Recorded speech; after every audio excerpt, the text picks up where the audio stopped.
Olá, companheiros e companheiras. Vamos pensar um pouquinho na encruzilhada que essa direita brasileira, mais uma vez, resolveu entrar. Essas encruzilhadas, como diziam os mais antigos, a famosa sinuca de bico, que a direita parece que não aprende. A direita tenta tomar o poder, tenta se manter no poder, mas ela mesma se atrapalha. Lembremos de Jânio, né?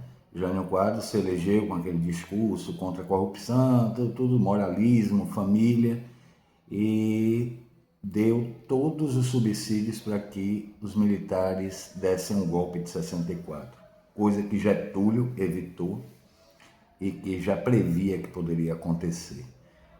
Aí vem a desilusão, ao final do governo Juscelino, aparece o salvador da pátria e deu no que deu. E a direita ficou perdida.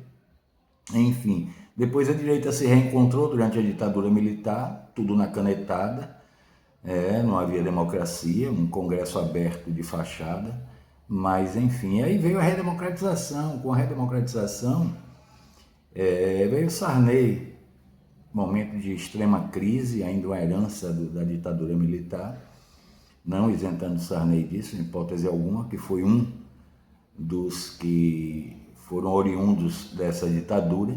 Enfim, saindo Sarney, a esperança brasileira de uma eleição livre, enfim, de uma eleição direta, e aparece a figura de Collor. A direita não queria Collor, óbvio, a direita queria Mário Covas, só que Covas não subia na eleição, tiveram que engolir Collor, deu no que deu. A direita, as elites brasileiras viram empresas fechando, a classe média viu o desemprego, a alta dos preços, uma inflação incontrolável, e a direita ficou perdida. E os grandes órgãos de comunicação, que eram os que ajudavam a eleger esses candidatos, os grandes empresários, os conglomerados da grande imprensa, se viram perdidos. E aí tiveram que dar um passo atrás, assim como a Veja, assim como a Globo, enfim. E aí Collor caiu na desgraça, digamos assim, do povo brasileiro. Era o causador de todos os problemas, e Collor realmente foi. E sofreu impeachment. Saiu Collor, Itamar fez um governo moderado, depois de Itamar veio Fernando Henrique, enfim. E durante esse período, pelo menos os debates políticos eram inteligentes. Havia o debate neoliberal do PSDB, a polarização que já existia, sempre contra o PT, e os debates com ideias mais voltadas para a população, para políticas públicas, do PT, com Lula. Lula perdeu as eleições para Fernando Henrique, e depois Fernando Henrique, sem popularidade, a própria direita não tinha outro candidato, e Lula conseguiu se eleger. E com a eleição de Lula, todas as políticas públicas foram feitas, o país voltou a crescer, mas os tentáculos da direita continuavam ali. E aí veio a primeira tentativa de derrubar Lula com o mensalão, né? E a prisão de quem seria o sucessor de Lula, Zé Disseu. Uma palhaçada, uma prisão sem uma prova. E o senhor ministro do Supremo Tribunal Federal, à época, ele simplesmente sumiu. Depois do Joaquim Barbosa, depois do julgamento do mensalão, ele simplesmente sumiu do mapa. Agora está querendo voltar. Mas ele fez escola, Tentaram derrubar Lula, Lula se reelegeu, Dilma se elegeu, e aí lembremos da outra figura que iria salvar o Brasil, Sérgio Moro. Hoje desmoralizado, todas as provas anuladas, um lawfare terrível. E a direita depositava todas as esperanças em Moro. Mas a bola da vez ali não tinha. Talvez um Álvaro Dias, sei lá, muito fraco. E aí aparece Bolsonaro e reacende toda aquela sensação, todo aquele sentimento de opressão, aquele sentimento de uma direita extremamente radical, preconceituosa, e reacende isso. E a partir dali elegeram Bolsonaro.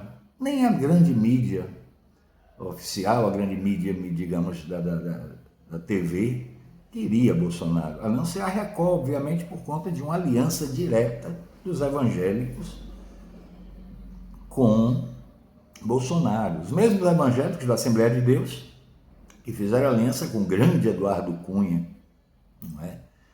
Que terminou derrubando Dilma num golpe execrável e que Eduardo Cunha está agora metido nas emendas impositivas sem sequer ter mandato. Olha que ponto chegou a direita, o que a direita fabricou nesse país. Essa mesma direita, os grandes empresários que dizem que o Brasil precisa de segurança jurídica. Qual a segurança jurídica que essa direita consegue dar ao Brasil? A segurança jurídica de Eduardo Bolsonaro fugir para os Estados Unidos e ficar lá recebendo dinheiro de Orcaro. A segurança jurídica de nomear um ministro para o Supremo só porque ele é terrivelmente evangélico. A segurança jurídica de ficar dizendo que o Brasil vive uma ditadura quando eles quiseram dar o golpe. É complicado. A situação é complicada e nem os grandes empresários, ao meu ver, eles querem essa insegurança. E a direita hoje está perdida. Até a formalização da candidatura, a oficialização da candidatura de Flávio Bolsonaro, não sei não, viu? Porque até o PP está querendo pular fora do barco. Eu não sei se ele vai ter base de apoio para sustentar essa candidatura, não. Eu acho que está começando a implodir. Mas, enfim, qual o caminho da direita? Qual o candidato da direita agora? Ronaldo Caiado? Não vejo como um candidato à direita, mas não vejo que a direita deposite tantas expectativas nele aí. Romeu Zema seria a piada da direita, né? Seria o cúmulo do ridículo, daquele cara que não fala coisa com coisa e que ainda oficialmente falando, digamos assim, ele admite que quer acabar, quer ferrar com os aposentados, quer ferrar com os trabalhadores, que o trabalhador brasileiro não trabalha e que não pode levar à frente políticas públicas, políticas de igualdade social. A classe média, né? A classe média que sempre pensa acima dela, não sei não como é que ela vai se portar nessa eleição, não sei se ela vai sustentar, como historicamente sustenta, esses projetos de direita que estão em franca decadência, na minha opinião, porque não há como sustentar. O maior ícone da direita, Flávio Bolsonaro, o maior ícone é o bolsonarismo, né? Digamos assim, que não passar de 25%, esse bolsonarismo raiz, eu acho que vai morrer nesses 25%, não vai eleger quem quer que seja. O que eu quero chegar é que a direita não consegue produzir um discurso convincente para esse país. Sequer para os próprios empresários. A direita tem construído inseguranças econômicas, políticas, jurídicas em todo esse período que comandou o Brasil. Está complicado. Parabéns para a direita, que continue assim.